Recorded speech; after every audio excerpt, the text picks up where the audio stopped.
Not every relationship is meant to be, and if you ignore red flags, you will pay it later.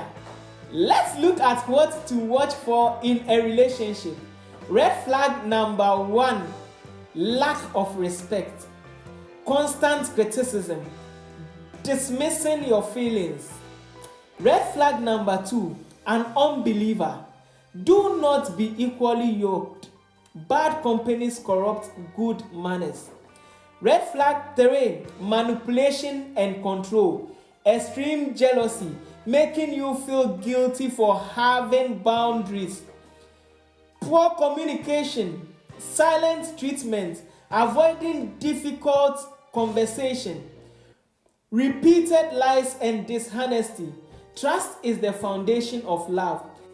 If someone professes to be a believer and portrays certain bad characters that conflict his belief, if that person didn't allow himself for God to take care of that bad habit, are you the miracle worker to handle it? An angry person, an insecure person, someone who is always checking up. And this is where I have a problem with the ladies. They mostly say, oh, he calls every hour to check up on me, always checking up on me. Really? A guy who has found his purpose, discovered his purpose, do you think he would every hour be calling you to check up? Really? That doesn't mean the guy is bad. No, he has boundaries for you. He is also developing himself. Love is not just calling every 2 minutes to check up. Someone who is strictly controlling. You go to a movie to watch a movie. You tell the person, I love these characters, I love these actors, and still they say, no, you must watch this. No, watch out for that person. A stingy person. Someone who is always pretending, I don't have money, only have car. No, a stingy person. No, it's a big red flag. An immoral person. You see, the Bible admits that there is pleasure in sin and stolen water is sweet, but that leads to loss of trust. Don't allow immorality. Someone who is a prisoner of his past. There are good people in this world. You need to recover before you decide to move on into another relationship, right? Don't be a prisoner of your past. That is a red flag for me. Don't do what married people do before you get married, like car down payments and all those things. When you find out that this relationship is leading to marriage and it's very intense, committed, then you can start with it.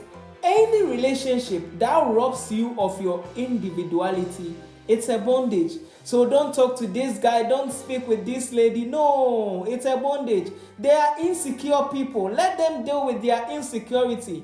Any insecure person is a danger zone. Let them deal with it first. And this is where you must have control of your emotion. Ediya has a video link about emotional intelligence. I will link it up to this video. If you notice all these red flags and you still decide, I'm in love with him, I feel passionate, I feel those butterflies, and not deal with the real solutions, you would find out that marriage is not a rehabilitation center where we rehabilitate wrongly brought up people with bad character to help them come out of their trauma. That person is not your own. Let them deal with it before you decide to move ahead with them. You see, you are not the therapist. Run for your life. If you still recognize these red flags and decide to go on, of course, if you don't learn by revelation, you would learn by experience. Sometimes the casualties are too much that some people do not recover. There are